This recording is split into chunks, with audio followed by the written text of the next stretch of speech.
In my previous video, even though I'm a big fan of the book, I thought it was only fair to look at the first Hobbit movie as a movie first and foremost. I basically pretended that the book didn't exist and said, here's what I thought of it as a movie.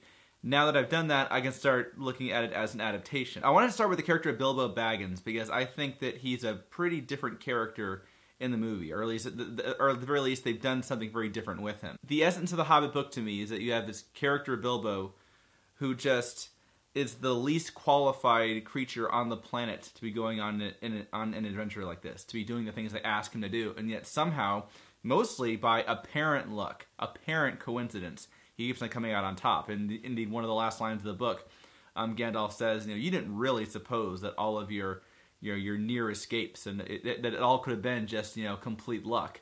And to me, that's the essence of the Hobbit. Pretty consistently throughout the journey, until we get to the end, Bilbo is not a proactive character. Things just happen to him and he's forced to react. I think the screenwriters made a very intentional decision to make Bilbo a lot more proactive and maybe even a little more heroic. Take the scene in Bag End, for example, when all the dwarves start coming in. In the book, I think, any one of us would have just told the dwarves, what are you doing in my house? Get out of here. I've never seen you before in my life.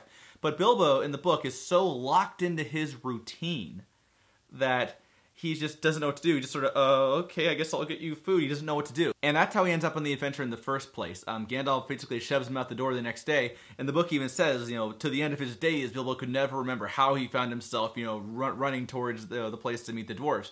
He ends up on the journey almost by accident because he's so locked into his routine. When Gandalf pushes him out the door, he just, okay, I guess I'll go. He just doesn't know what to do. In the movie, Bilbo wakes up and sees that everyone's gone, and there's no dialogue, but you can kind of tell he feels maybe a little bit of disappointment. And boom, it cuts, and he's running towards the group and shouting, I'm going on an adventure! He's just decided on a whim to do it. So from the very beginning, you have Bilbo choosing to go on this adventure.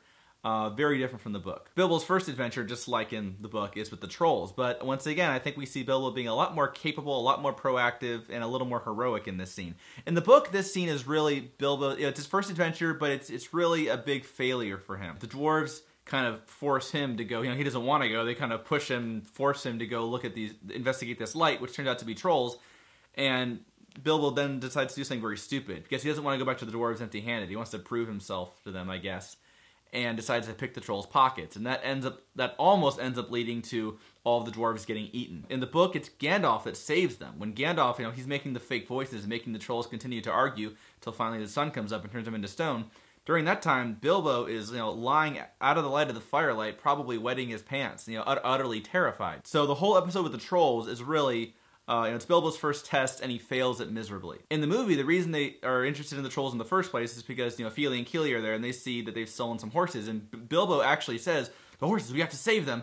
So Bilbo goes, and his motivation for picking the trolls' pockets is not to just get some money or gold or whatever to take back to the dwarves.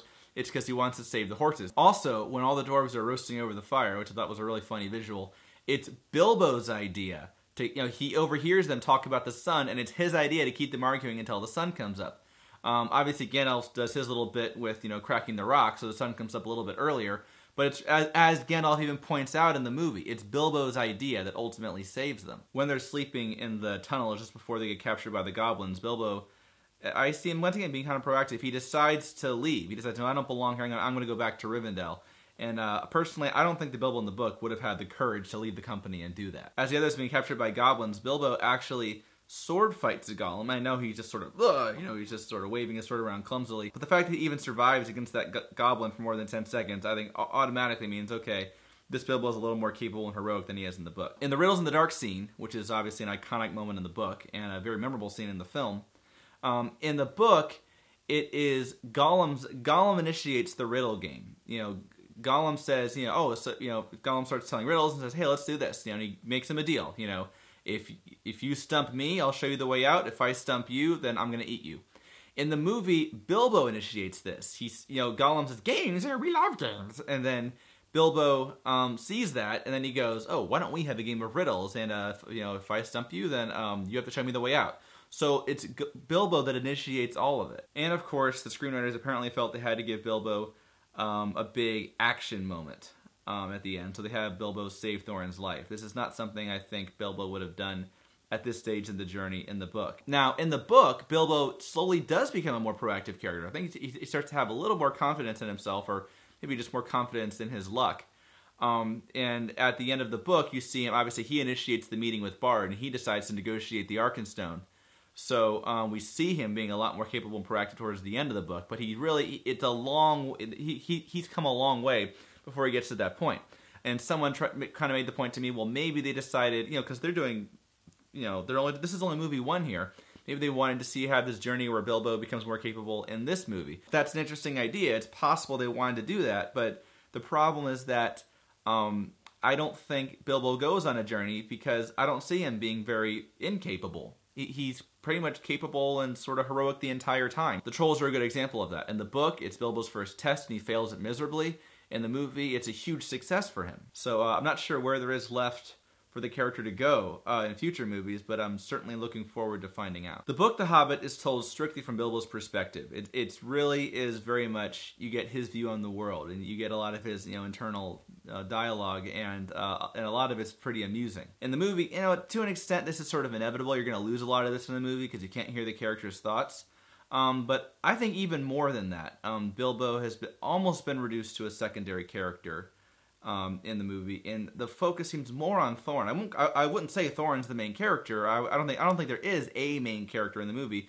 But if I had to pick one, I would pick Thorin, just because I think I'm not sure if he gets more screen time. I think it's possible he does. He just seems a lot more developed.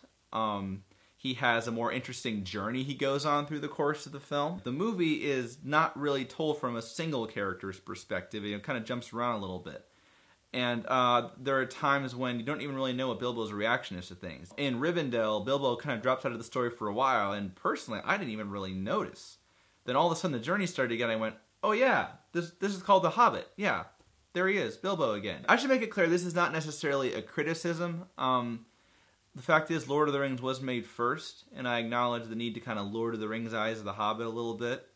And I don't really have a better solution than this. The Hobbit and Lord of the Rings are such different stories. They had to find a way to kind of honor the spirit of The Hobbit, but make something that was fairly consistent with the Lord of the Rings movies. What they did, I have my problems with it, but overall, I don't know what I would have done better.